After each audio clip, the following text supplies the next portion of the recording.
আজকে আমাদের সঙ্গে এরকম কিছু হয়ে যাবে এটা আমি কখনো ভাবতেও পারিনি।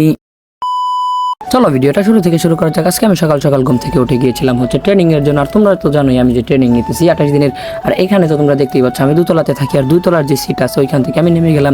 আর দেখতে দেখতে নেমে গিয়ে টুথপেস্ট নিয়ে নিলাম, আর টুথপেস্ট নিয়ে আমরা চলে গেলাম হচ্ছে ট্রেনিং এর জন্য। আর তোমরা দেখতেই পাচ্ছ আমি ইতিমধ্যে প্যারেডের মধ্যে দাঁড়িয়ে আছি, আর এইখান থেকে মূলত আমরা চলে যাচ্ছিলাম হচ্ছে বাইরের দিকে।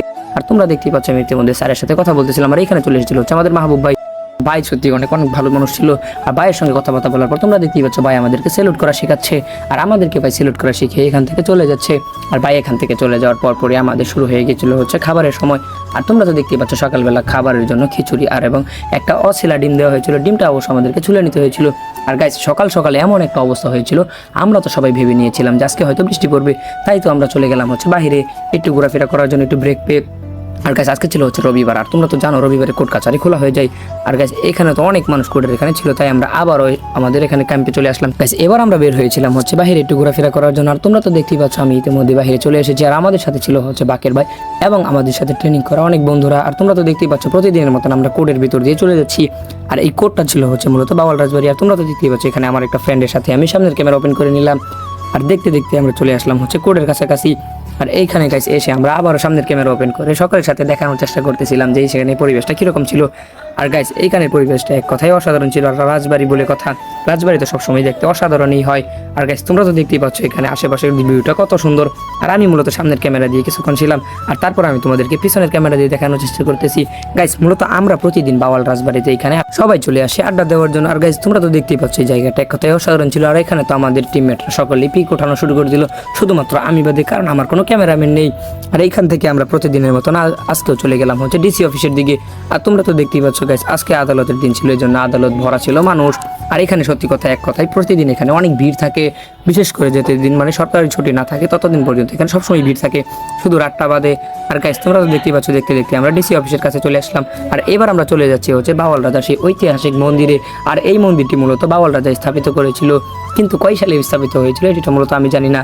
কিন্তু আমরা চলে গেলাম হচ্ছে মন্দিরের পাশে একটি পুকুর কাটে, যেখানে আমরা প্রতিদিন যাই। আর গাইস প্রতিদিন আমরা এই টাইমে এখানে আসি, আর এখানে আসি হচ্ছে আমরা সূর্যটা দেখার জন্য। আর এখানে সূর্যটা এক কথাই অসাধারণ, আমাদের অনেক ভালো লাগে। আর তোমরা তো দেখতেই পাচ্ছ এখানে সূর্যটা কত সুন্দর। আর আমরা এই দিক থেকে ঘোরাফেরা করে তোমরা দেখতেই পাচ্ছ ইতিমধ্যে আমরা চলে আসলাম হচ্ছে ডিসি অফিসের এখানে। আর ডিসি অফিসের এখান থেকে একটু ঘোরাফেরা করে চলে যাচ্ছিলাম হচ্ছে বাওয়াল রাজবাড়ি মাঠে। আর গাইস তোমরা তো দেখতেই পাচ্ছ আমরা ইতিমধ্যেই ছিলাম হচ্ছে ডিসি অফিসের সামনের যে মেইন গেট এইখানে। আর আমরা মূলত এই রুটটা পার হয়ে তারপর যাব হচ্ছে বাওয়াল রাজবাড়ি মাঠে। আর আমরা খবর পেয়েছি এখানে নাকি পহেলা বৈশাখ উদযাপন উপলক্ষে এখানে আয়োজন করা হবে, তাই আমরা এইদিকে একটু ঘোরাফেরা করে তারপর আমরা চলে যাব হচ্ছে অন্য আরেকটা জায়গায়। আর তোমরা ভিডিওটা দেখতে থাকো আমরা আসলে কোন জায়গায় যাচ্ছি। আর দেখতে দেখতে আমরা রুটটা পার হয়ে গেলাম, আর আমাদের সামনে ছিল হচ্ছে আমাদের সেই ঐতিহাসিক বড় ভাই বিলাই পেটানো বাকের ভাই। আর ভাইকে সাথে নিয়ে আমরা মূলত চলে যাচ্ছিলাম হচ্ছে বাওয়াল রাজবাড়ি মাঠে। আর তোমরা তো দেখতেই পাচ্ছ গাইস ইতিমধ্যে আমরা রাজবাড়ি মাঠে চলে এসেছি। আর এই রাজবাড়ি মাঠে সবসময় অনেক মানুষ থাকে। আর তোমরা তো গাইস দেখতেই পাচ্ছ সকলে এখানে খেলাধুলা করতেছে, আর এখানে অনেকগুলি স্টল আছে।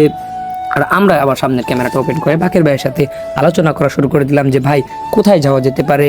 তো তোমরা তো দেখতেই পাচ্ছ ভাইয়ের সাথে কিছুক্ষণ কথা বলে তারপর আমি আবার ক্যামেরার সামনে কথা বলতে লাগলাম। কথা বলতে বলতে আমরা চারদিকে দেখতে লাগলাম বাওয়াল রাজবাড়ি যেই মাঠটা আছে সেই রাজবাড়ি মাঠ। আর তোমরা তো দেখতেই পাচ্ছ তোমাদের এক্সের মনের মতন বড় সেই ঐতিহাসিক রাজবাড়ি মাঠ। আর রাজবাড়ি মাঠটা নতুন রূপে সাজানো হয়েছে, মূলত রাজবাড়ি মাঠে অনুষ্ঠিত হবে সেই ঐতিহাসিক বৈশাখী মেলা। আর তোমরা তো দেখতেই পাচ্ছ এখানে অনেকগুলো স্টল আছে, তারপরে হচ্ছে এখানে অনেক বড় একটি মঞ্চ সাজানো হয়েছে। আর গাইস তোমরা তো জানো যে আমি মূলত এইখানেই প্রশিক্ষণ নিচ্ছি, তাই আমি এখানে প্রতিদিন বিকালে ঘোরাফেরা করি, এজন্য এইগুলো টুকটাক খবর আমার কাছে আছে। তো এইগুলো দেখতে দেখতে আমরা দেখতে পেলাম হঠাৎ করে ফায়ার সার্ভিসের গাড়ি। আর আমরা তো ভেবেছিলাম প্রথমে হয়তো এখানে আগুন লেগেছে, কিন্তু তাকিয়ে দেখি যে না, এখানে মূলত আগামীকাল যে অনুষ্ঠানটা হবে সেই অনুষ্ঠানের জন্য যাতে বালি বেশি না ওড়ে, এজন্য এখানে ফায়ার সার্ভিসের লোক এসে পানি দিচ্ছে, যাতে এখানের বালু যেই ধুলাবালুগুলো আছে এইগুলো মাটির দিকে লেগে থাকে, আর ধুলাবালু যাতে না ওড়ে, পরিবেশটা যাতে সুন্দর থাকে, এজন্য এখানে ফায়ার সার্ভিস অনেক কষ্ট করতেছে। গাইস এইদিকে আমরা একটু ঘোরাফেরা করে তারপর আমরা চলে যাচ্ছিলাম হচ্ছে স্টেডিয়ামে। আর তোমরা তো সকলেই যারা গাজীপুরে আছো তোমরা তো সবাই জানো যে গাজীপুরে একটি স্টেডিয়াম আছে, সেটা হলো শহীদ বরকত স্টেডিয়াম। আর তোমরা তো দেখতে পাচ্ছ দেখতে দেখতে আমরা প্রবেশ করলাম হচ্ছে শহীদ বরকত স্টেডিয়ামে। আর গাইস এইটা সত্যি এক কথায় অনেক বড় ছিল, মানে আমাদের গাজীপুরে এরকম স্টেডিয়াম আর নেই। এটাই হচ্ছে মূলত সেই শহীদ বরকত স্টেডিয়াম।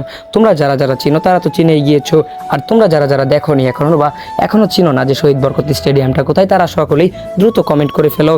আর গাইস এখান থেকে আমরা ঘোরাফেরা করে আবারও ব্যাক করতেছি। আর তোমরা তো দেখতেই পাচ্ছ এটা কোথায় বা এটার লোকেশনটা কিভাবে কি।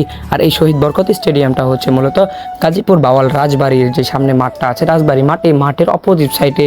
আর গাইস তোমরা তো দেখতেই পাচ্ছ আমরা এই দিক থেকে ঘোরাফেরা করে যাওয়ার সময় দেখতে পেলাম যে আমাদের ক্যাম্পের গাড়ির মতন আরেকটা গাড়ি। আমরা তো প্রথম ভেবেছিলাম যেটা আমাদের গাড়ি, তারপর তাকিয়ে দেখলাম যে না, এটা তো আসলে সেনাবাহিনীর গাড়ি। আর গাইস সেনাবাহিনীর গাড়ি দেখতে দেখতে সামনে তাকিয়ে দেখি যে আমাদের স্কোয়াডের আরও অনেকজন সদস্য এখানে দুষ্টুমি করতেছে। তাই তো চলে গেলাম ওদের কাছে, এক একজন ক্যামেরা দেখে এক একদিকে পালিয়ে যেতে লাগলো। গাইস ওদের সাথে দুষ্টুমি করতে করতে হঠাৎ করে চলে আসলাম সেই বিলেই পেটানো বাকের ভাইয়ের কাছে। বাকের ভাইকে জিজ্ঞাসা করলাম, ভাই এখানে কি করতেছেন? আর এদিকে তো তোমরা গাইস দেখতেই পাচ্ছ বাকের ভাই মূলত এখানে বসে বসে মেয়েদেরকে দেখতেছিল। আর বাকের ভাইয়ের সাথে দুষ্টুমি করার পর আমরা আবার রওনা দিয়ে দিলাম। আর গাইস আমরা মূলত রওনা দিয়ে দিয়েছিলাম হচ্ছে আমাদের ক্যাম্পে যাওয়ার জন্য। আর আমাদের ক্যাম্পে প্রতিদিন ঠিক প্রতিদিন সন্ধ্যা যে মাগরিবের আজান হয়, সেই মাগরিবের আজানে 10 থেকে 15 মিনিট আগে সেখানে উপস্থিত থাকতে হয়। তাই তো আমরা রওনা দিয়ে দিলাম। আর তোমরা দেখতেই পাচ্ছ যে বাওয়াল রাজবাড়ি যে মাঠ আছে, সেই মাঠের মধ্যে অনেক মানুষের দোকানপাট এখানে আছে। আর এইগুলো হচ্ছে ফাস্টফুডের দোকান। আর এখানে তোমরা সবসময় ফাস্টফুডের দোকান পেয়ে যাবে। এই ফাস্টফুডের দোকানগুলো বসে হচ্ছে বিকেলে, মানে আসরের যে আজান আছে সেই আজানের পর থেকে। আর গাইস তোমরা তো দেখতেই পাচ্ছ আমরা ইতিমধ্যেই সেই মাঠটা ত্যাগ করতেছি। আর দেখতে দেখতে আমরা মাঠ থেকে বের হয়ে যাচ্ছিলাম, কিন্তু দেখতে পেলাম যে এখানে মেলার উদ্দেশ্যে একটি বই মেলার আয়োজন করা হয়েছে। আর গাইস যখন আমরা চলে যাচ্ছিলাম তখন হঠাৎ করে দেখতে পেলাম যে গাজীপুর রাজবাড়ি কোর্ট আছে, ওইখানে অনেকগুলো ধোঁয়া। তো এই ধোঁয়া দেখে তো অনেকেই ভাবতে পারে যে এখানে আগুন লেগে গিয়েছে। গাইস আমিও প্রথমে ভেবেছিলাম হয়তো এখানে আগুন লেগে গিয়েছে, তাই তো মুখের মধ্যে এটা চেপে ধরে আমি গেঞ্জিটা চেপে ধরে এখান দিয়ে চলে যাচ্ছিলাম। কিন্তু গাইস তোমরা যারা ভাবছো এখানে আগুন লেগেছে, সেটা আসলে এরকম না। আর আমরা যেখানে থাকি মূলত আমাদের গাজীপুর যে ক্যাম্প, আর বিশেষ করে আমিও তো গাজীপুরেই থাকি, আমার বাসাও গাজীপুরে। আর বিশেষ করে যে গাজীপুরে যে বাওয়াল রাজবাড়ি আছে, সেই রাজবাড়ির আশেপাশে সন্ধ্যার পর থেকে অনেক বেশি মশা হয়, যার কারণে এখানে মশা মারা নতুন একটা স্প্রে দেওয়া হয়। মানে আমাদের মোটরসাইকেলের হলারের মতন করে যে স্প্রেটা আছে ওই রকম একটা কিছু, আমি সেটার নাম জানি না। ব্যাস এদিক থেকে যাওয়ার পর তোমরা দেখতেই পাচ্ছ সেখানে ধোঁয়াটা কমে গেল। আর তারপরে এখানে মানুষের চলাফেরা শুরু হয়ে যায়। আর দেখতে দেখতে আমরা চলে আসলাম হচ্ছে গাজীপুর দায়রা জজ আদালত কোর্টের সামনে। আর এই কোর্টের সামনে দিয়ে এসে আমরা চলে যাচ্ছিলাম হচ্ছে আমাদের ক্যাম্পের দিকে। আর তোমরা তো দেখতে পাচ্ছ গাইস আমাদের টিমমেট সকলেই চলে আসছিল হচ্ছে আমার কাছাকাছি। আর তাদেরকে নিয়ে আমরা চলে যাচ্ছিলাম হচ্ছে ক্যাম্পের মধ্যে। কিন্তু ক্যাম্পের মধ্যে না গিয়ে আমার তো মূলত হঠাৎ করে নেশা হয়ে গিয়েছিল যে চা খাবো আমি।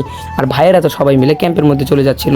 আর তাদেরকে এখান থেকে আমি বিদায় দিয়ে আমি চলে যাচ্ছিলাম হচ্ছে সামনের দিকে চায়ের দোকানে।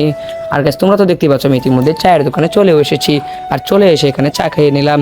আর চা খেয়ে নিয়ে দোকানটাকে তোমাদেরকে চারদিকে ঘুরিয়ে দেখানোর চেষ্টা করতেছি। গাইস আমি মূলত প্রতিদিন সন্ধ্যার সময় এই দোকান থেকে চা খাই। আর চা খাওয়ার পর আমরা আবারও ক্যাম্পের মধ্যে ব্যাক করতেছি। গাইস তোমরা তো দেখতেই পাচ্ছ ক্যাম্পের মধ্যে যেতে যেতে সন্ধ্যা হয়ে গেল। আর আমি এখন মূলত ক্যাম্পের মধ্যে আছি।